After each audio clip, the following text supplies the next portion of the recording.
Welcome to Coaching Uncaged by Animas, the podcast that explores the art, science, and career of coaching. And now, introducing your host and interviewer, Yannick Jacob.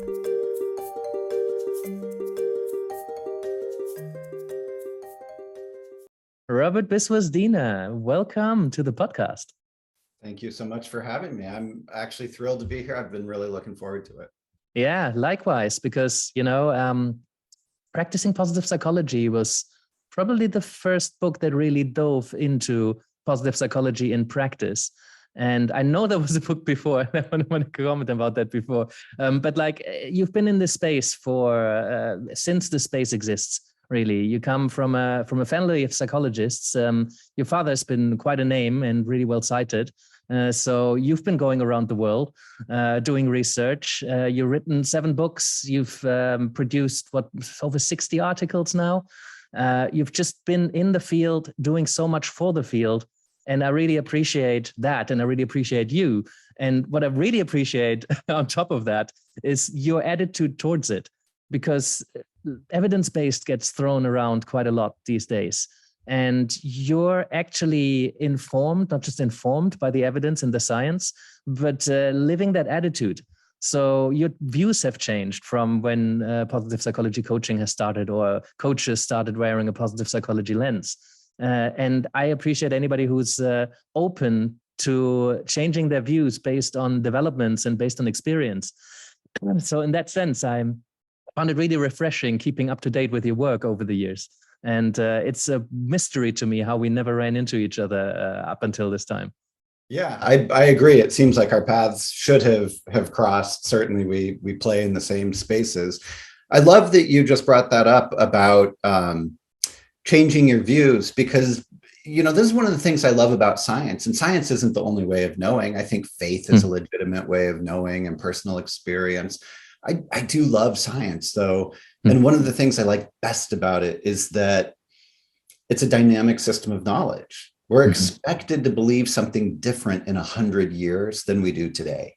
And I hope we do. Hopefully, yeah. Even in 10 years, which means that if you align with science, you've got to hold things pretty loosely and say, in 10 years, I might be coaching, for example, very differently than I am today, because new evidence has emerged that says what I'm doing is wrong or is contraindicated in some way. And that's what I aspire to.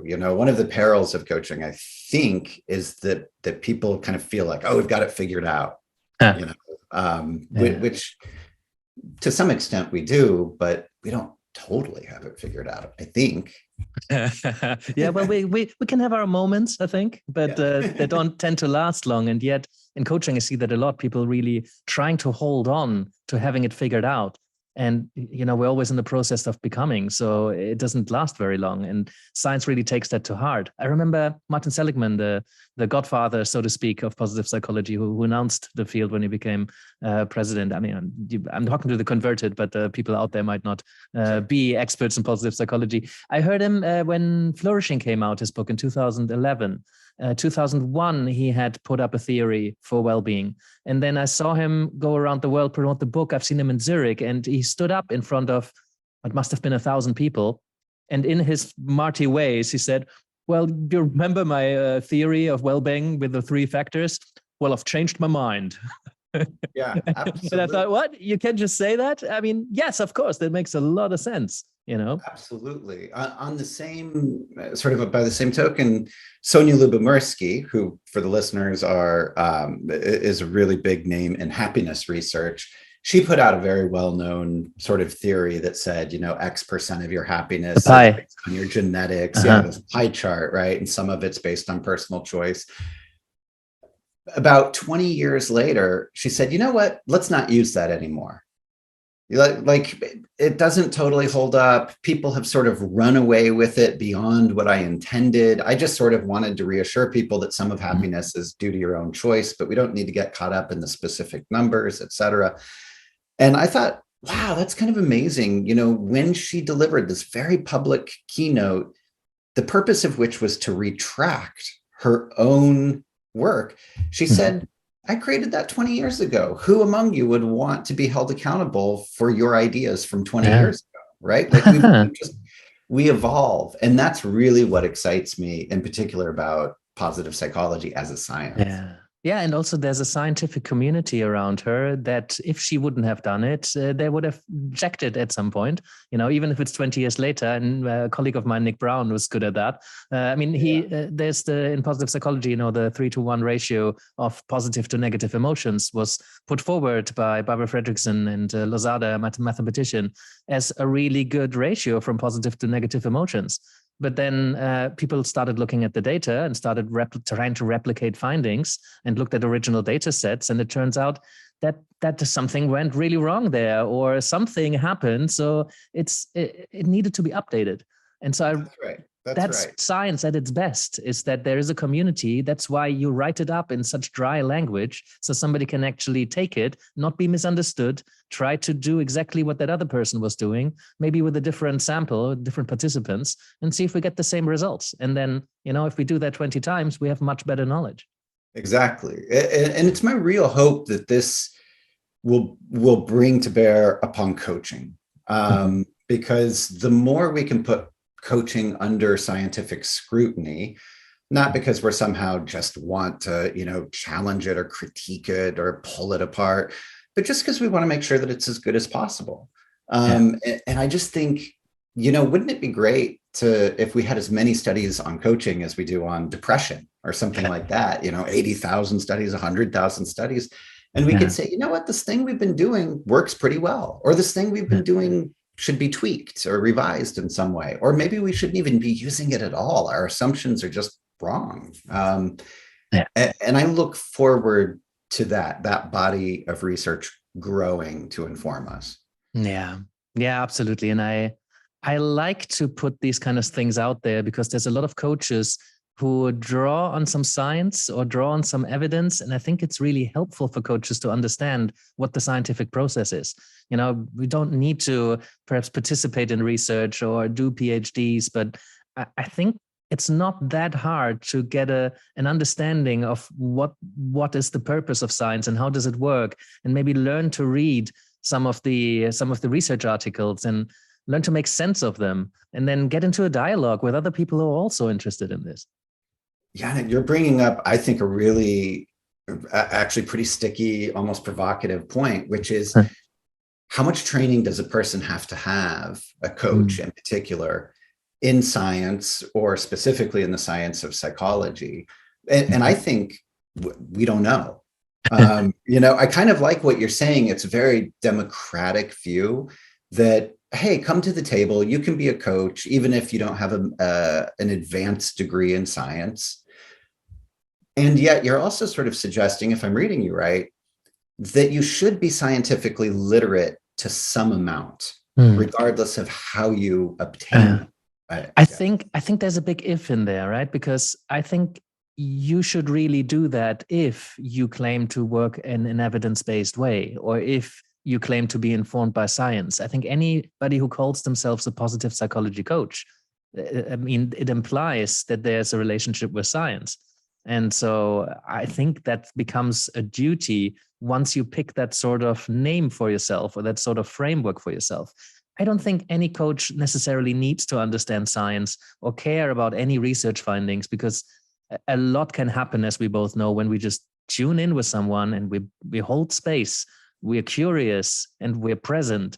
Lovely, amazing, beautiful, effective things happen when we do that. But I think coaching gets upgraded when we draw on some of the science.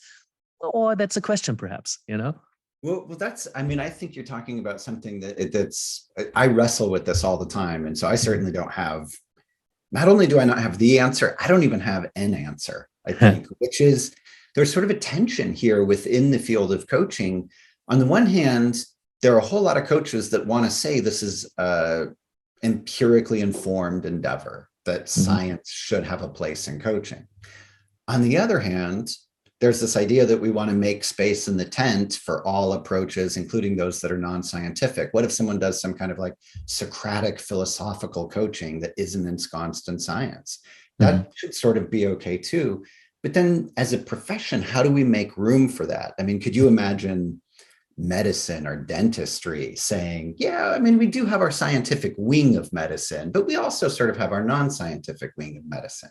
Well, in fact, we can imagine that, right? It's kind of already happening, right? Exactly.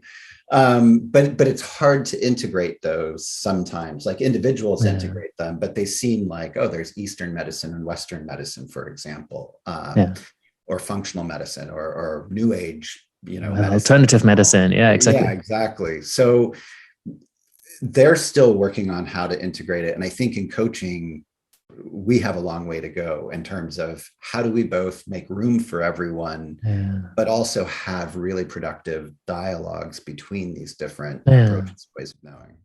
Yeah, and in medicine, the stakes are really high. So I really understand why there's so much effort to protect the institutions and draw very clear boundaries that, this is safe because it is evidence-based, so to speak. But in coaching, the lines get so much blurrier now because the gray areas to therapeutic work become, less and less defined. There's now trauma-informed coaching. There's coaching to help people who suffer from addiction.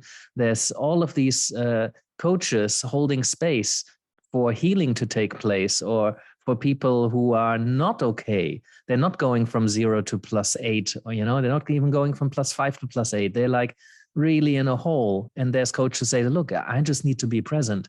And as soon as you're just present and you're tuning in, how could you tell a difference between coaching or something that is therapeutic? Well, I think it's a great question. And I think legally, you probably can't. I'm not a lawyer, but I think if you were sued for conducting therapy without a license, that charge might, stick. And certainly, I think there are a lot of clinicians and counselors out there that worry that coaches overstep. And I think it's a fair worry. Yeah. With best intentions, right? Yeah, exactly. Usually. And yet I also see the role of coaching. There's health coaching, but that's not practicing medicine. That's in support of medicine. So why couldn't there be some kind of addiction coaching? Of course. For example, but then the question is, what are the qualifications for that? What kind of training do you have to make that responsible, and not just, I myself was an addict, and so I'm just going to offer this in an untrained way or something like that.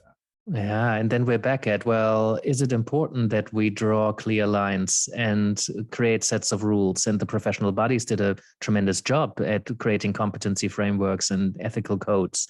But, we're drawing lines there, and it's really difficult to draw the lines in practice. I completely agree. I wrestle with this on a daily basis. I mean, there's days I wake up and think, what are we doing? Trauma-informed coaching, like that shouldn't exist. And then I wake up the next day and I think, wow, there's a real need for that. And I go around and around. Yeah. And same thing, right? I remember clearly at some point, it must have been, 6-7 years ago, I encountered someone on an online forum who said they're a bereavement coach and they specialize in working with parents who lost young children. And I just thought, please don't do that. Like that's not okay. That cannot be okay. And I wrote about it in a newsletter, and then I got about a handful of bereavement coaches reaching out and had fantastic conversations. And, I upgraded my attitude, because absolutely you can provide support, maybe best in combination with therapy, but there is a space for coaching to offer support, even in areas where, it's really untraditional. And, he had a similar kind of upgrade in thinking. So, I remember 10 years ago, there was a different approach to positive psychology coaching. So I wonder if you could, before we move into the Provocations, which your recent book is about, and which you kind of, jumped the gun. I'm not attached to my questions, as you can see. But I'd love to see, before we move into some of those provocations, or maybe provoke even more, could you tell us a little bit about how your thinking changed about positive psychology and coaching? Yeah, absolutely. So positive psychology is essentially the science of what goes right with people, happiness, resilience, optimism, and so forth. And we want that science to inform what we do as coaches. in the early days, so when I started writing about this in 2005, 2006, I was preparing, kind of the seminal book in the field, and there were a handful of us, Ben Dean, Carol Kaufman, Susie Green, a few people who were out kind of looking to apply positive psychology. But what we did was very sort of, I would think of it as in the box thinking, and it was very tools based. So we would say, positive psychology has created these positive interventions, things that are empirically validated to show that they can incrementally make you happier, things that people will be familiar with, like keeping a gratitude journal, writing down, 3 blessings every single day, imagining a good possible future, savoring, moments, taking a good moment and mentally extending it. And those we've studied, and those do make people marginally happier over a reasonable amount of time, some months. And so what we did is we said, oh, well, coaches should be using these to improve the well-being of their clients, because well-being has a downstream effect on performance and relationships and health and all sorts of wonderful things. And great tools, great homework, like coaches, especially at the beginning, they love that kind of stuff. Totally. And then after doing that for some years, I thought, how is this coaching? Where I'm bringing my expertise to the table, I'm assigning homework to a student based on something I know, or to a coachee, a client, based on something I know. That just doesn't sound classically like coaching. So imagine that you had a client come in, and the client's agenda, and this has never happened to me, they said, I want to be better at gratitude. Like, as a manager, I just don't think that I praise my employees enough. Please work with me on this. Why would I ever say, well, you know what you should do? You should write down 3 things that you're grateful for every single day, and that will help flex your gratitude muscles. We would never think that that was coaching. We would say, well, what's your relationship with gratitude? What do you notice about gratitude? Where do you tend to express gratitude? What do you notice about how people react when you do express gratitude? That we would feel like was coaching. Those are good coaching questions. And so one of the main changes is I just quit using positive psychology tools.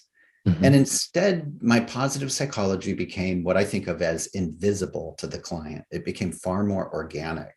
So I took all these happiness frameworks, what are different well-being frameworks, or strengths frameworks, or optimism frameworks, and I had them in my mind, and they just informed my questions. So now a question will tumble out of my mouth, and it'll just be a coaching question. Can you give us an example, maybe? Yeah. So Carol Riff is a great happiness researcher, and she's got this wonderful model of well-being. But essentially, two aspects of her model of well-being are, on the one hand, do you sort of have autonomy, or can you, or are you at the helm of your own life? But the other aspect of well-being is relatedness. Are you connecting with other people? But those can be at odds with one another. And because I know that both of those exist in this well-being circle, I might be on the lookout for this when a client is talking, and I might just say, how do you balance your need for autonomy with your need for connection? And I'm actually drawing that directly from my knowledge of a whole bunch of research that Carol Riff has produced. But to a naive observer, it would just look like I asked a coaching question. And that's what I endeavor to do entirely with my clients. I rarely use the word happiness or strengths or even positive psychology. And my clients just think what I'm doing is coaching. Yeah. And at the heart, that's what it is. The thing is that, coaching has such a broad range of what it can be. When you were talking earlier about interventions or homework, I mean, there's information that we can share. And I really like Heron's model of facilitation styles. Dehan adapted that to coaching. And there is a suggestive area. There is a coach me through this kind of coaching. And I actually heard you mentioned Dr. Susie Green. I heard her say once that as positive psychology coaches, she feels an obligation to share some of the research with the clients, because not saying here's what you should be doing, but more like here's something interesting that we have found out through this process, which is true for these people in these circumstances. Maybe not so many caveats in the coaching session, but we can put information on the table and see what the client does with it. It's like, well, I might know from that model that self-acceptance is a big factor. Well, maybe to make it even simpler, somebody wants to be happier or, feel better. I know all of these factors from well-being theories. If they have not told me anything about their relationship with other people, I get curious about that. And whether I share the research behind it or not, it doesn't matter. But I can see that it's a valid coaching approach depending on how somebody frames their space, that, you would share information. And many clients absolutely love their coaches to put information on the table and let them grapple with it. Yeah. And I'm glad you brought up Susie, who is one of the very first people to this space and one of the pioneers of positive psychology coaching. I think she and I differ in terms of style, but not necessarily of opinion. That is, if you saw her do positive psychology coaching and me do it, you'd see two very different approaches. But I'll be honest, I don't think my approach is better than hers. I just think it's different. And I do a whole lot less sharing of information like you're talking about, but I do like it. And I do think that it's valid, especially because in what you're suggesting and in what she does, you just hold it out for clients' consideration, right? You're not saying, here's the truth. This is the way it is. You ought to do this, right? It just kind of like saying, we notice that you use self-compassion. We notice that people who anchor themselves in some common sense of humanity, that all people, share some hardships, that they just are a little bit easier on themselves. What do you make of that?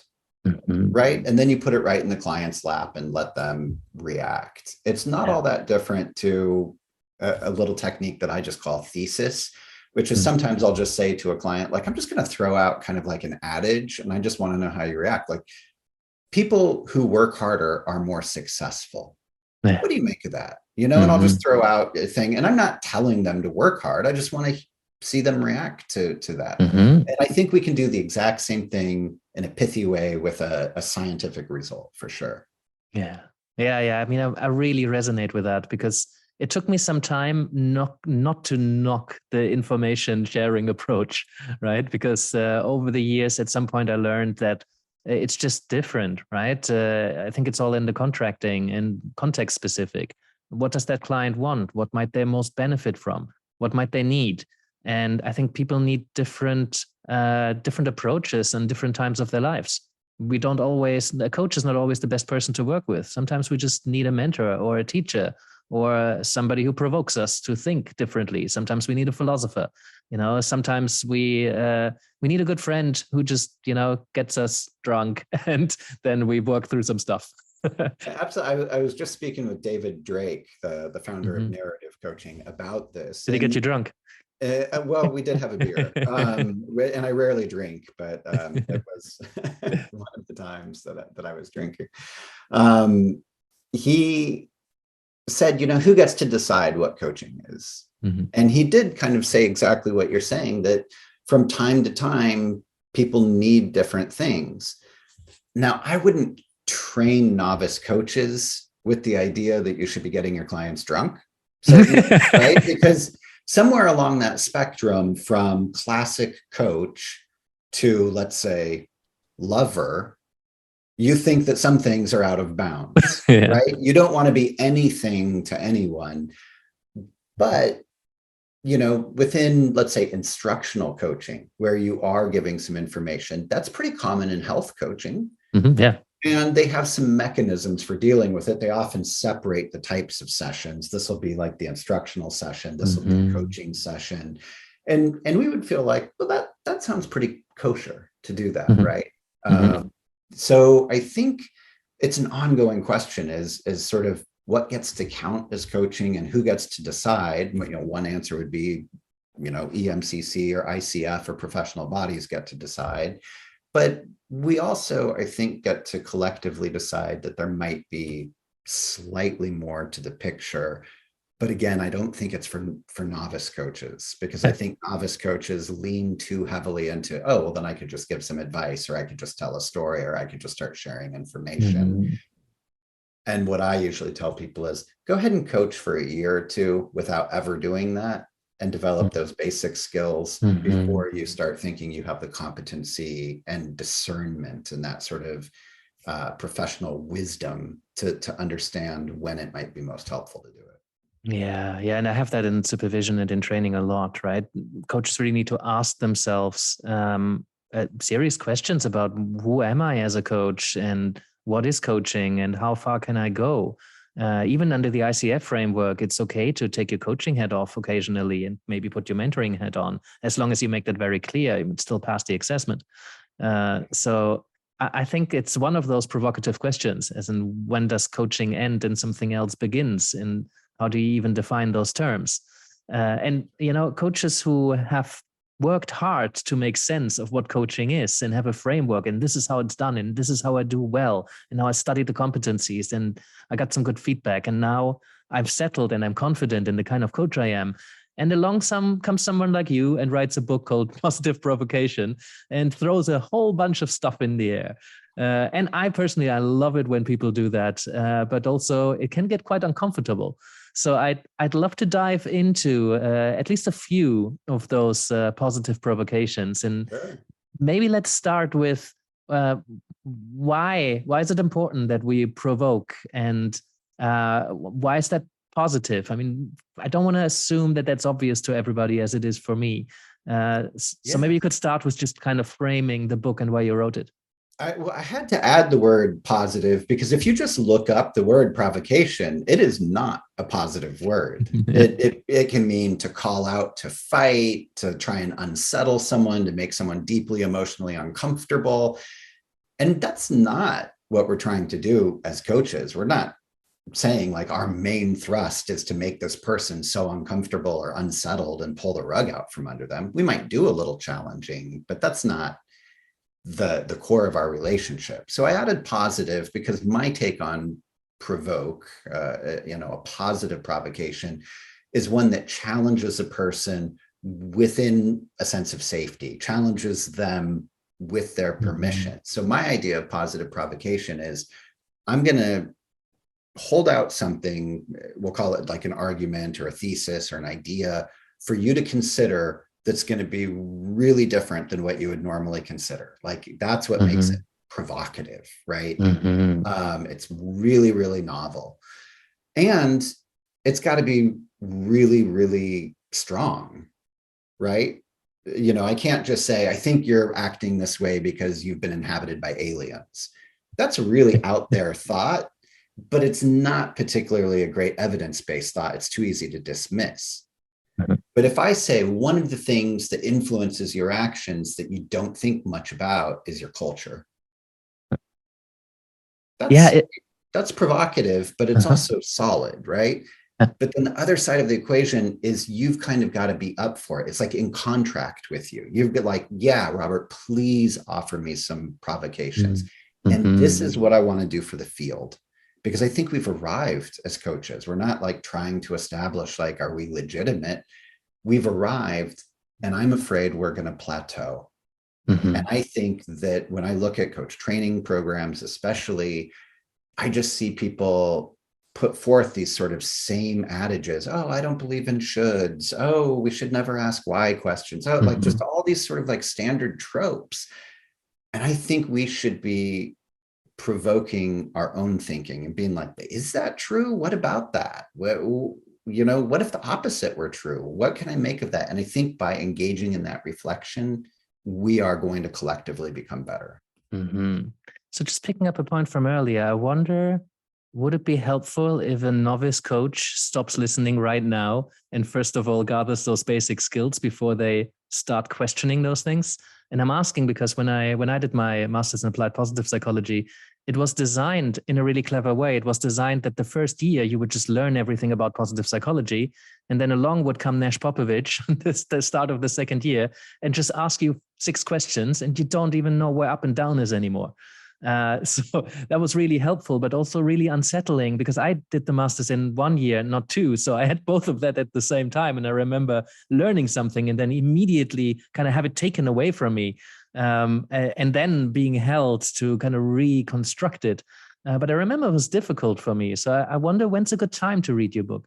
This is such a good question, Yannick. So I even have a little chart in the book about what this will look like for novice coaches, sort of intermediate coaches, advanced coaches. And if the metric is how shocking will this be, which, by the way, I don't think is a good metric, and it's not what I'm going for. I'm not just trying to shock people, but I think it for the algorithm. Yeah, it will be more shocking to novice coaches because it will fly directly in the face of what they're being taught, and then they'll have to wrestle with it. More advanced coaches will be like, yeah, I've kind of thought through this, but oh, you're bringing up a piece of research, Robert, that's a little new to me, or it's giving me, further occasion to think, but it's not going to feel totally shocking. But when is the right time? I mean, I think there's something for everyone. I think novice coaches, like you're talking about in your positive psych program, do need some basic knowledge. I mean, I think it's important for them to learn about how to structure good questions, how to be present as a coach. Those are 2 really vital aspects of coaching, regardless of what type of coaching you do. And yet there are some things that are taught, we shouldn't ask why questions, that I just think there's no basis in fact for. And I don't even know why we're teaching those. So I do think go ahead and start questioning some of those things right up front. And I'll give you an example in my own coaching career. When I was taught coaching back in 2001, they said you should just offer packages of service to your clients. Here's 4 sessions of coaching. And over time, I thought, how is that co-created? If what we want to do is invite the client into the entire process and ask the client what they need and what they want, how is me showing up ahead of time and determining for the client that 4 sessions is what they need? How is that even necessarily ethical? Like, doesn't that fly in the face of what we're trying to do as coaches? And I ended up changing my approach. I do still sell packages. I don't think that that's wrong-headed, but I make the process much more transparent to my client, and my client has much more say in the process. What do you think of that? How long do you want a session to be? 45 minutes, 90 minutes? Like, what's going to work for you? What do you anticipate? How many sessions do you think we'll do? Do you want to pay 1 at a time? Do you want to pay 4 up front? Do you want to pay after the session? Like, all these decisions to make, sales theorists will tell you that's not a clever thing to do. It's not a clever thing to do, and yet it's a very coaching thing to do. Absolutely, yeah. And so that feels good to me, that I feel like sort of I'm embodying the fundamental philosophy of coaching in my approach. And yet I'm also not going to look down on someone who says, I offer 4 sessions as a package. Like, what I do have a harder time with is if they've never considered that, if they've never thought through, why am I just doing that because that's standard practice? That I take issue with. I'm like, no, you should think it through and arrive at something, even if that's what you do end up arriving at. But I want you to have arrived at that through a lot of critical thinking and reflection. Yeah, that makes a lot of sense. I didn't spot a chapter on that in the book. Is it in there, or why did you not include it? It's just mentioned in the introduction. But yeah, I actually have a whole little list. It's up to 16 new provocations that I've just thought of since I wrote the book. The book has 25 topics, 25 provocations in it. But obviously, there's probably 100 potential ones we could. Yeah, wow. What a joy to write, because I imagine it can go in chunks when you feel called or when something hits you. It was by far the easiest book I've ever written, in part because there were 25 of these, chapters, we call them provocations. And when you have 25 chapters, it means each one is very short. So I was only writing 3-4 pages. And it's sort of delightful to write 4 pages rather than think, oh, I've got to think of 25 pages worth of stuff to say about this topic. Like 4 pages, I almost felt like, oh, you're cutting me off too soon. Yeah, it's fun. Good. Yes. You kind of answered the question that was kind of with me, because as I was looking through this list, I thought, well, quite a few of them seem pretty mild. But I think you already answered that, because they kind of seemed a bit mild to me, and maybe they're really provocative to others. But I guess the question I had in there was, did the publisher ask you to take some of them down a notch? I wonder if there were some that felt too provocative. No, I mean, that's a really good question. They really trusted me to understand the field and to write things. And I think that some are more provocative and some are less provocative, if what we mean is shocking. Yeah. And again, that's not what I'm trying to do. What I mean by provoke is, I want to hold something out to you, and I want you just to think it through and consider it. And I don't care where you end up. You could end up doing exactly what you do now, or you could end up modifying your practice. I just want you to think. And that's what I'm trying to provoke. So hopefully they're all equally provocative in that sense, equally engaging in reflection. The publisher did send it out for review to 3 coaches. And we did make some changes, but it was never toned down the language or something like that. We rearranged the order, so I used to have a different very first one. And they said, one of yours is, why is it so hard to be a great coach, right? It's easy to be a good coach, but why is it harder to be a great coach? And they're like, why don't you make that the first one? Because that sort of sets the stage for what you're doing. And, so I had to switch the order, and I now that is the first provocation. So they definitely influenced the structure of the book, but not the tone. Yeah, that makes sense. I'm hesitant because part of me wants to go into that great coach provocation, but then also I have a list of others that I'd love to go in. Can you summarize the great coach provocation? Like, what's in there? Because I have a sense of it, but also I don't want to make assumptions. So David Peterson, himself a great coach who recently passed away. He ran coaching at Google for a decade, and was a provocateur himself.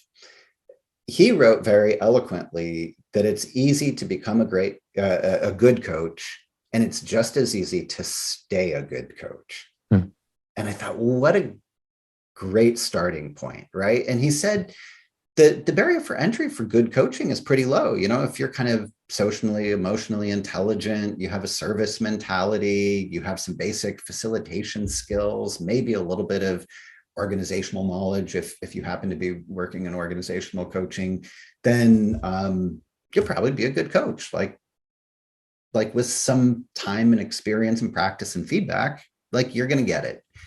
And I think that's true. And the idea of a world full of good coaches is a pretty good idea. Yeah.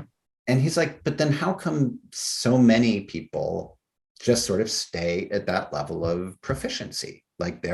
They are doing good service. And why are there so few people that sort of catapult up? And I'm not talking about ICF designations like master certified coach. I'm talking about people themselves who are great coaches. So what it does is it requires that we start thinking about, what would it mean to be a great coach? And what might we notice about a great coach that's different than a good coach? And one of the things I noticed personally is that the people who I think of who are exceptional coaches hold things a lot more loosely, and they are a lot more certain. It's not to say that they don't have opinions, but I noticed that they're really open to having their minds changed or to taking on new ways of doing things. And I think that's really different than the coaches I meet who are sort of like, I come from X approach and we sort of figured this out 20, 30, 40 years ago, and we still kind of do the same thing, and we do it because it's effective. And I think they're good coaches. I think they're good for the world. Yeah. But this idea that I'm constantly in flux. I'll give you an example of this. Christian van Nieuwerburg, who's a pretty well-known coach and wrote a great intro to coaching skills book.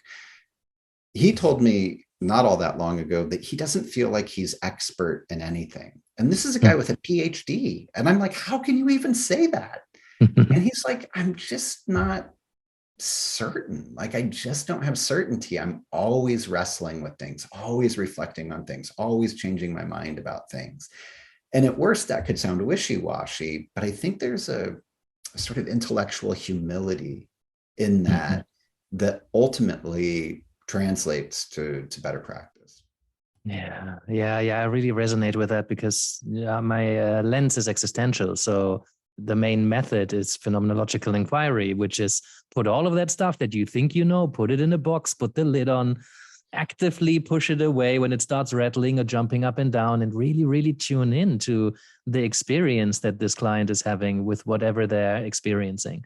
And it's hard work to let go of what you know.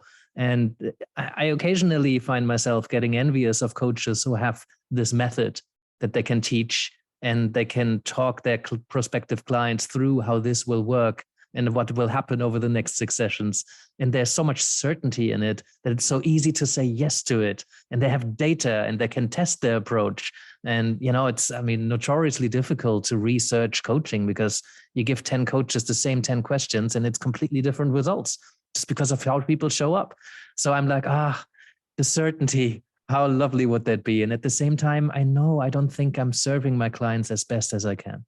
I love what you're saying. And I'm going to offer you an even further provocation based on it, which is one of the things that I think there's a fair amount of certainty in coaching culture is about this uncertainty. This thing that you just said about existential coaching, I don't want to make assumptions and I want to put what I know in a box and I just want to be there for the client and come with this sort of beginner's mind.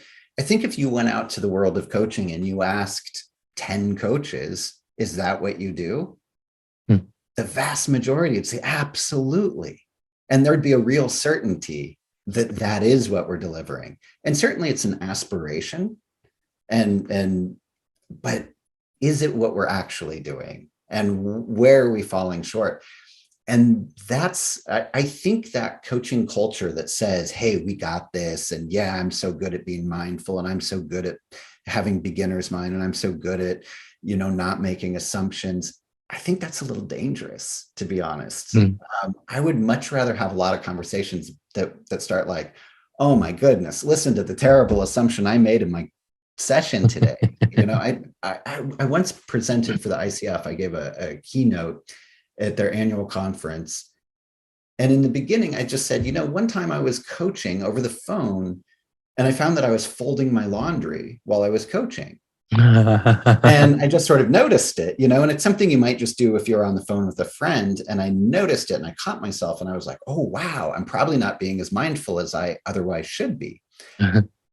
And people hated that I said that. So many people came up to me and they said, like, how dare you fold your laundry and what a disservice to your client. And I was like, no, I'm not suggesting that's what we should do. I'm suggesting I'm human and that's what I did. That's what happened. And I think we ought to have more folding the laundry kinds of conversations, because if you're, like, have you never done something like that? Like, are you just like so awesome at everything that you've never, and I did have some coaches come up and they said, I found myself like glancing at my text messages during a session or whatever. I've been there. Those are the conversations we should be having. Right. And I think that will be a productive conversation rather than just all of us pretending that we're all, beginner's mind and open-minded, et cetera, et cetera. Yeah. And this is where I'm flying the flag for supervision again. Right. Our school also trains supervisors. I think the dynamic in groups can be so interesting. I like to keep my groups small because there is this trust that we can actually show up like that. And in larger groups, there's a lot of really commendable kind of drop-in session formats where you can get some supervision and it's low cost or it's free. But are you really going to show up in front of a group of 6 to 60 people and tell them what a terrible coach you've been in that particular session? I would, but yeah. Well, it's a skill to be developed, right? You also, by the way, I mentioned that at the very beginning, you wrote possibly the best intro to a book I've ever read, which was for practicing positive psychology, because you looked at your first book, and that book was a consequence of the first book and how it's been received. And you just reflected so honestly about that process and where you were at then and what the book did or didn't do. And I just immediately was hooked. I felt so resonant with, here's someone who's going to tell me the truth, throughout the rest of what I'm going to be reading. And I think in coaching, that's such an important part of building the relationship. So putting something out there that many coaches will be afraid might destroy the relationship or undermine the trust, it's actually just showing up human. And I wish more coaches would do that and not have these polished profiles of having all our ducks in a row. Yeah, exactly. That's what I really like. The human face of coaching, I think, is something we ought to do. And there is so much sort of self-presentation bias. Every book I write, I almost feel like is a public disavowal of a previous book in a certain way. And it's hard in a way, right? But it's just like, I'm just a different person now, and I'm just thinking different things. And the truth is, I don't know if I'm right about any of this stuff. Get this guy off Twitter. Yeah, I don't have a Twitter account. Okay. Yeah. Uncancelable, I guess, if that's a word. Yeah. Hey, let's go through a few. Let's see how much time we still get a couple of them in. Talk to me about small talk. I love that was in there. Because I think it can be so meaningful, and people tell you so much about their relationship with, uncertainty and autonomy, and when they just talk about the weather. So I love just tuning in and talk. I'm not sure if that's what's in your chapter, but what's your angle on this? So small talk is a really difficult one, because in some ways we have I think an instinct that small talk is helpful socially, right? You can kind of bond. It's sort of it would be a little hard to have someone show up to your session and say, "Hi, what would you like to coach on today?" Mm-hmm. Without, how's it going? Do you need a second? Like, without some kind of transition space. And so sometimes small talk could fill that space. But we also run a risk, on the other hand, of small talk being just chit chat that eats up too much of the time that the client's paying for, that we start doing a lot of self-disclosure that may not necessarily be helpful. And so somewhere between those two, I think there's an optimal amount of small talk. So for me, the question isn't, should we do small talk or not? It's sort of like, when should we do small talk? What counts as small talk? And what does small talk buy us? Mm-hmm. And those are the types of things that I want coaches to start thinking about. I'll give an example, and I'm not going to say what I did about it, but I'll just let people consider it. I had a dream about a client, and it wasn't, it wasn't anything risque or something like that. It was just, I signed up for a hike, and it turned out that my client was the guide for the hike. Kind of interesting, right? Yeah. Should I mention that to my client? Or not? Right? And there's not one correct answer to that. You could say, you easily could not mention it to your client. Your client will never know. It might not be relevant. It might distract from the coaching. It might somehow complicate the relationship. Those are all the real downside considerations. On the other hand, it might provoke a good conversation about the coach-client dynamic. Because it's about guiding, it seems very coach relevant. So possibly there might be a strategic way that it could come in for great benefit. And so that would just kind of be to me, like an example of a small talky thing. And in this case, small talk that also includes some self-disclosure. And so rather than just taking a firm, like, yes, no attitude, it's sort of like, let's think this through. And if I think this issue through, is that generalizable to other issues? Like, what broad lessons can I take from that? And you'll see, even as I talk about this, that the whole approach that I'm talking about, this positive provocation approach, is itself very coach-like. Yeah, because you're not attached to what's right or what's wrong. But as long as people start thinking about this, I think they become better coaches. Yeah, exactly. One that really provoked me, I guess. I don't know what's in the chapter, right? I only read the headline, but it was titled, "What if we used less empathy?" Yeah, absolutely. I would say that for some people, that will be on the more provocative side of thing, if we're talking about provocation being shockingness. So I'm a research psychologist, and I have published on empathy before. So I think the headline in coaching is that coaches should use empathy. I'm not here to argue against that. I'm not like the anti-empathy, lobby or something. Yeah, but there's such thing as too much empathy. Well, exactly. And I certainly notice this when I train coaches, that they get really enmeshed in the client's problem, and they have a hard time often not just trying to solve the problem. And this is where they feel like advising or things like this. And how do you stay aloof? Like, how do you love your client but stay aloof from the problem? And so some of that might be that you can acknowledge the client's distress, but do you need to feel the client's distress? And so here we get into the question of what exactly is empathy?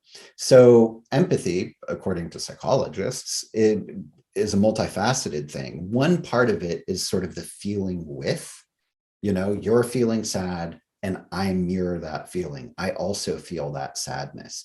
And I think that is not particularly helpful for coaching.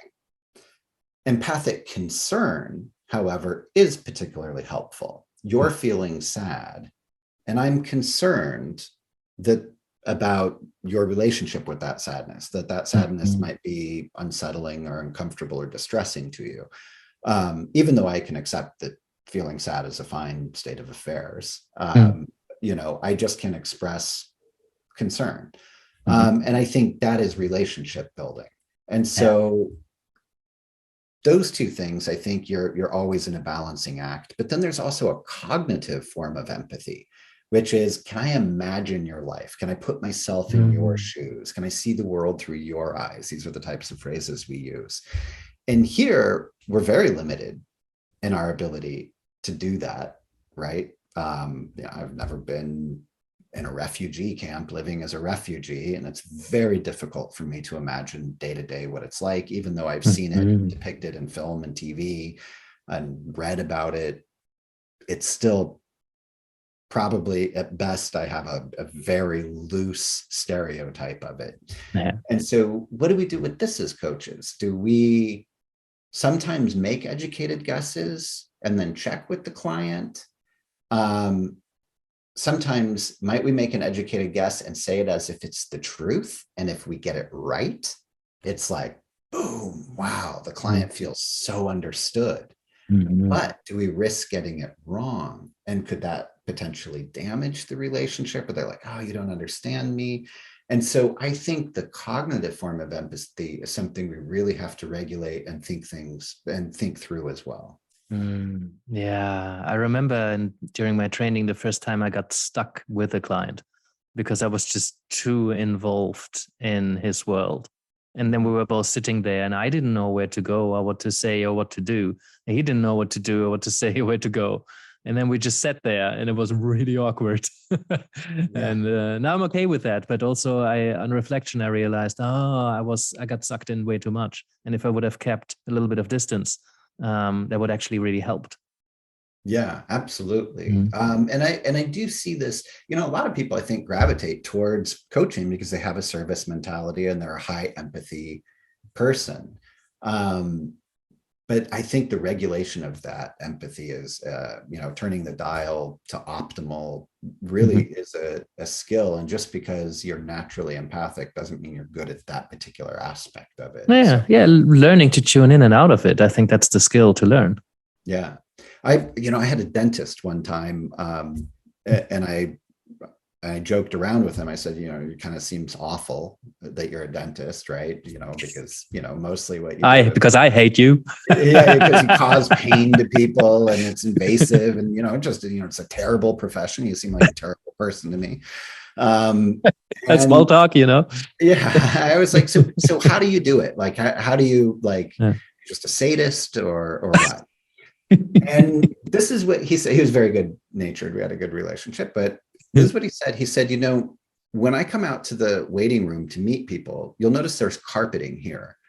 And when I'm standing on the carpet, it's a visual cue to me that this is a human in front of me. And, I'll shake their hand, I'll call them by name. If I remember something about, their partner, their kids, or their job, I might ask them about that. And then I bring them back to the exam room. And you'll notice that there's no carpet there. It's a tile floor. And as soon as I hit the tile, they're just a mouth. Oh, wow. And I sort of turn the human way down. Yeah. And I was like, that's a pretty interesting, pretty intentional shift in empathy to what we would say is down-regulated, when a lot of empathy isn't called for. He needs to have enough empathy to ask every once in a while, oh, is this comfortable for you? Or is there anything we can do? Or how is this? But he can't be too empathic. Otherwise, he wouldn't be doing the procedure, right? It would be too distressing. And I just thought we need kind of some mental markers like that somehow as coaches. Yeah. Oh, great. Yeah, thank you. What do I pick next? You wrote about observing coaching and why aren't we better at it? And I was really curious about that because I think it's so important that we observe more coaching, us coaching and other people coaching, reflect on it, learn from it, get inspired, challenge. What did you write there? So first of all, I don't know if people observe a lot of coaching. I observe a ton of coaching. There are conferences where there are coaching demonstrations. There are online services where once a month, there's a real coach working with a real client. I certainly, in mentor coaching and supervision, am observing it. I'm observing it in coach training. So let me just ask you, Jana, to the extent that you observe coaching, do you have a particular philosophy or a process about it?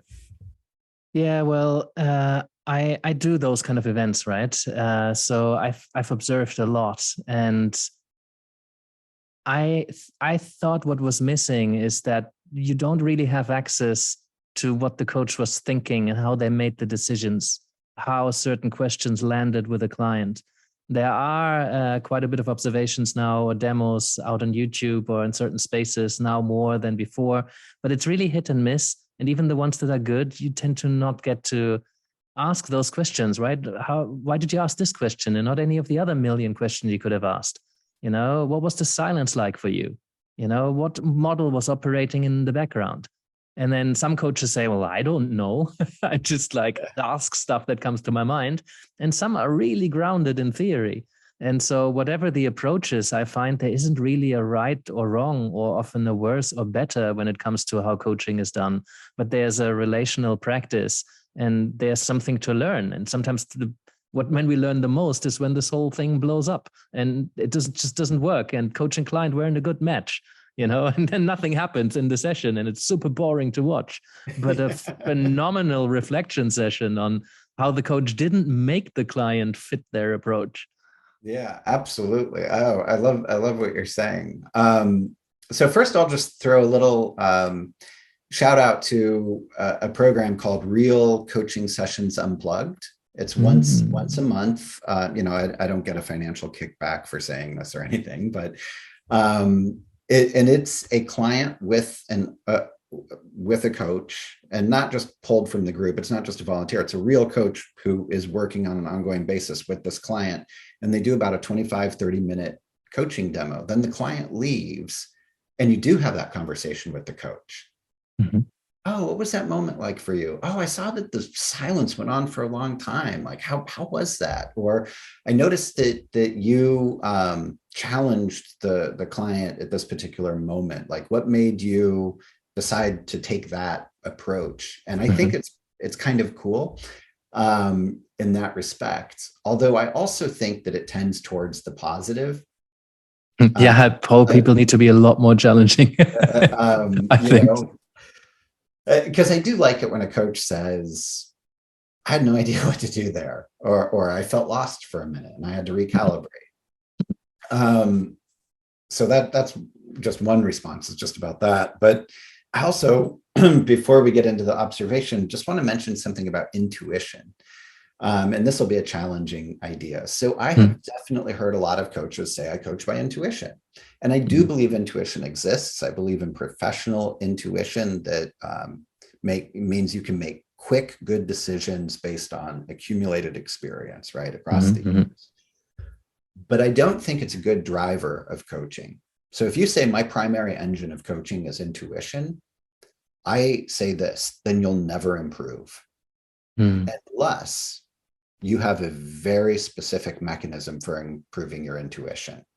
And if you can articulate to me what you're doing on a daily basis to improve your intuition and how it's improving your intuition, then I believe you'll probably become a better coach. But if you can't, then you're not improving the very driver of your coaching. So I want people to say, like, this is what I'm doing to become a better coach. And I can tell you exactly what it is. And for those who have this intuition-based coaching, I don't think mostly they can tell you what that is. And again, I'm not dismissing intuition because I do believe it's real. And I have it, you have it.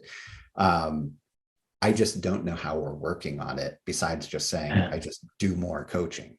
I love that. And I had my gripes with some of the intuitive coaches that never really read a book on coaching or engage in, advancing their practice. But I do know some coaches who are driven by their intuition, but they do make time to reflect on what worked and what didn't work. And from experience using their intuition and what landed and what didn't land and kind of capturing that and acknowledging it, there's a process behind it. So that's beautifully captured. I would be much more open to it. If they said, I've really learned about my intuition that it's mostly correct in X circumstances, but it's often wrong in Y circumstances, I'd be like, okay, then I think you're totally going to become a better coach. You're absolutely improving. But it just can't be, I liken it to driving. I like to ask people, on a 1 to 10 scale, how good are you at driving? And how good do you think you're going to be in 5 years? And it's surprising to me the number of people that think they're going to be a better driver in 5 years. I'm like, oh, why? Are you taking driving classes? Because I guarantee you that just driving to the store this week, using the same route to the same store and the same methods week after week after week is not improving your driving. And so many provocateurs on the road with you. I'm in my 50s and, my reaction time is going down. My ability to handle cognitive load is going down. Presumably in 5 years, I'm going to be a mildly worse driver than I am today, if anything, despite the fact that I'm getting more experience. And the only way I would say someone is becoming a better driver is if they're getting ongoing real-time feedback. They're taking courses. They're making a concerted effort to improve. If you're like, I'm taking a snow skills driving course, or my insurance company installed a thing that dings me if I go above the speed limit, I'd say, I bet you are improving. That's what I think we need in coaching. So it can't just be, I'm just doing coaching. Yeah, and I joked a little about provocateurs on the road with you, but I think there's merit to it, right? Because somebody who's not taking all these courses or actively improving their driving, if there's somebody on the road who challenges you to having to do a certain maneuver to stay safe, or something happens and they get challenged on the way that they drive, or how much distance they're keeping because somebody just pulled in front of you. These things, they inevitably make you reflect on what happened there and how can I not let that happen again. So I think it's quite helpful. I mean, not to call you a bad driver, but you are that kind of provocateur that comes in and asks these kind of questions so that people can reflect on it. Absolutely. So with that in mind, what I think in terms of observing coaching is that it does offer us a brilliant opportunity for reflection. Observing another person coaching is the only time, as far as I know, that you get to be sort of in a coaching session without having all the heaviness of being the coach and trying to think like, are we running out of time? How much time do we have? What were the themes the client was talking about? What am I noticing about the client? Like a million things you're thinking as a coach, whether that's sort of intuitively or not. But as an observer, you don't have that load, and you can just sort of exhale and say, what's happening here? What am I noticing about the dynamic? And it took me a long time to arrive at that. It seems sort of obvious maybe when I say it, but I think a lot of coaches coach in their head when they observe. So, the client will say like, oh, I feel like I'm carrying a heavy rock on my back. And you, the observer, will be like, coach, they're using a metaphor. Pick up the metaphor. They just said this thing about a heavy rock. Why don't you ask about the rock? This is a perfect opportunity to use metaphor. But that's what you would do if you were the coach. Yeah. And you're not learning if you're just coaching how you would normally coach in your own head. What you've got to do is put all that stuff aside and just say, what's happening? Like, why did this coach that I'm watching not mention the rock? Like, wow, that's really different than what I like. It seemed like the obvious place to go is the rock. And instead, they talked about something completely different. And it worked. What makes me think it worked? What is the client demonstrating that indicates that to me? What do I think about the direction and the decision the coach made? And I think that is a pretty big skill. And I noticed when I started doing that a lot, my own coaching got a lot better. Yeah. Put your judgments in a box and get curious instead. Even just for the moment, you can still judge later. But I think there's a really good learning opportunity. And to be honest about it, I don't do that all the time, even though I'm publicly acknowledged. I mean, I sometimes am like, it's a metaphor, talk about the rock. And, like it's a strong temptation because we have a lifetime worth of professional experience and style under our belts. I've been behind the scenes, and Zoom allows you to have a camera off and muted when you do a little dance. I know we're about an hour in. I said that's what we're aiming for. I do want to do two more. Maybe I do one, and maybe you can tell us about, maybe you have a favorite one, or maybe that's one that is most present for you. The one I wanted to ask about is, I made a note. I don't think that's the chapter title, but it just says distrusting eureka moments. And I wonder, I have an idea of what that might be about, but I wanted to ask you about it. Yeah. So maybe start with what's a eureka moment for people who might have not heard of that. Yeah. So we sometimes call them aha moments. They're flashes of insight. They're sort of what happens when an answer or a solution to a problem presents itself all at once. Like it just comes to you. For people who play, word search games or online games like Wordle, sometimes like just the answers are like, oh, this must be it. You're not just sort of incrementally solving it. And this happens with our clients all the time. Oh, wow. They sort of palm to the forehead moments where the client's like, I never realized I was like that, or that makes so much sense. When that happens, we feel good. The client feels good. And I guarantee you, they will tell you it was a successful session if they've had a eureka moment in a session and you close the session and you say, did you get what you wanted out of this? They're going to be like, yeah, definitely. It's many coaches' wet dream, right? It's like, yeah, exactly. I got it. I got them to that moment. It happened. Great session. Tick. But what I think we're not doing enough is asking, yeah, but was that true? Was that flash of insight actually accurate? Oh, I never realized that I'm someone who delays gratification. I'm someone who procrastinates. Now I see it. Yeah, but is that actually true? And here's what we know from psychological research. When a solution presents itself all at once in a flash, it feels true, even when it's not. So this is not going to be maybe, the the strongest demonstration. But if I ask you, think of your birthday. Now, 1 to 10 scale, how confident are you that you're correct? A high degree of confidence. Correct about what?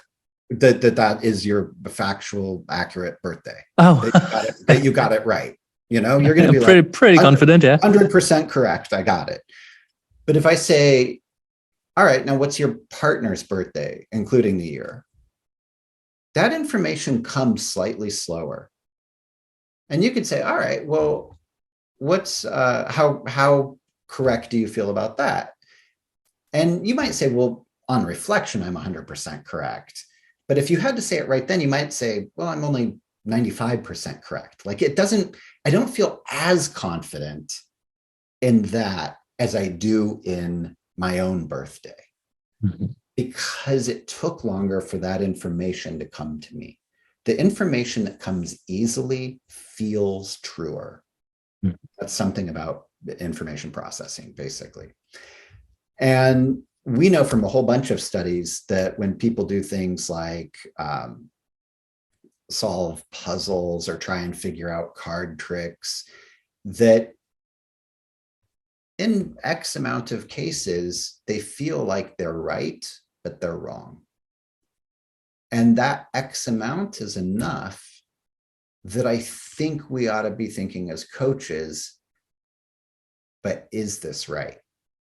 I do believe it's a timing issue, though. I don't think that your client should say, oh, wow, what an amazing insight. And your next question. Just taking it away from them. Yeah, exactly. Batting it out of their hand and saying, yeah, but really, that's probably not well timed. It's probably right to let them have the moment, especially because in the majority of cases, flashes of insight are true.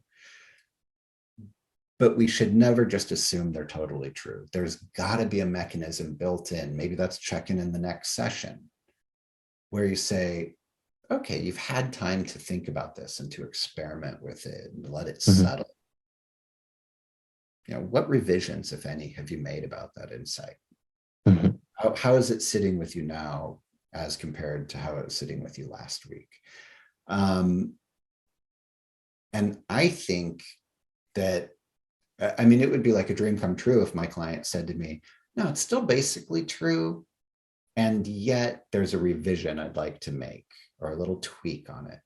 And that I start thinking it is empowering. And I don't know, because no one's ever done research on this in coaching, how much is true. And I do mostly think aha moments are true, but not always. Yeah, good. Thank you. And do you have a favorite one, or do you have one that is, particularly relevant? You can remodel that question in a way that suits your answer. But which one would you bring in from the list?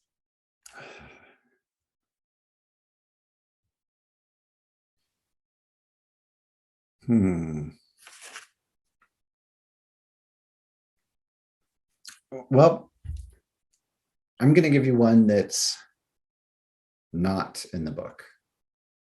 Great. One from a list that I've been keeping from after I wrote the book, and it has to do with agendas. So one of them that's in the book is, do coaches have agendas?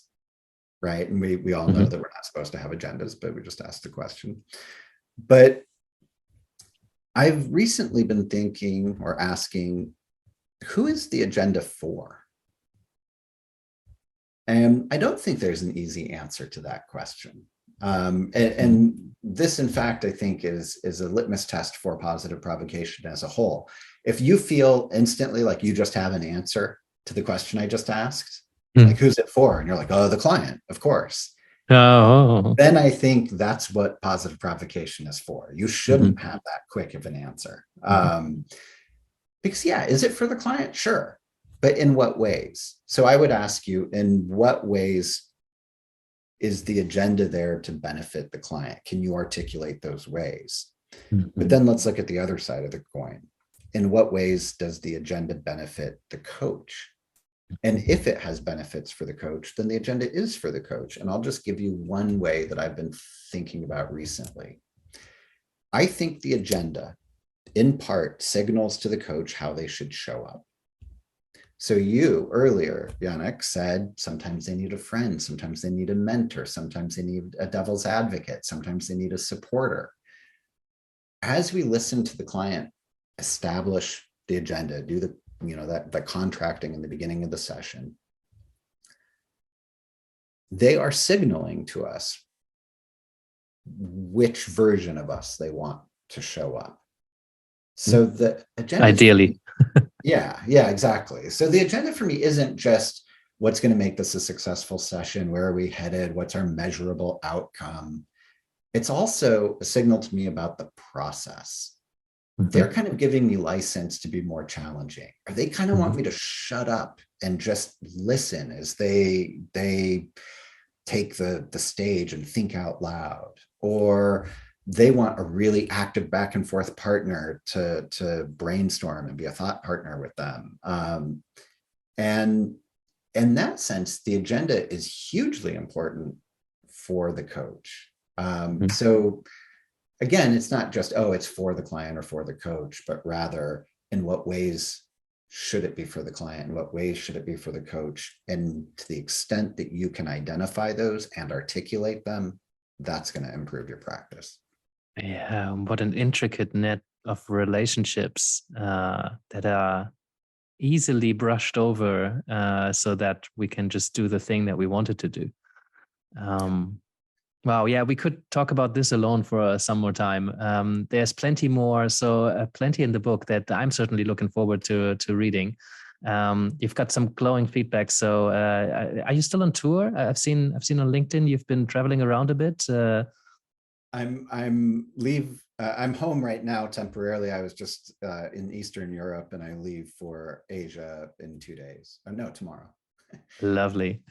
Is there anything else you would want the coaches in this audience, which is a good mix of coaches who are just starting out and coaches who've already been coaching for a long time? Is there a message you want to put out there? Maybe one final provocation or an encouragement or something like that? Yeah, I mean, my final provocation is something that we have hit on several times already, which is, I think, just continue to question your own practice in the same way that you would offer broad, open-ended questions to your clients. Continue to do that. What should I be changing about my own practice? What about my own practice am I too comfortable with? What hasn't changed in my practice recently? And just keep engaged with your practice in that way. Yeah, I love it. Robert, Biswas-Diener, thank you so much for your time and generosity and everything you do for the field, right? You've been on it for a while, and I hope we have you many more decades. Keep provoking, and I look forward to seeing you in July. Thanks for listening. We hope you enjoyed the episode. To watch these episodes on video, make sure you also check out youtube.com/animascoaching. See you back here soon.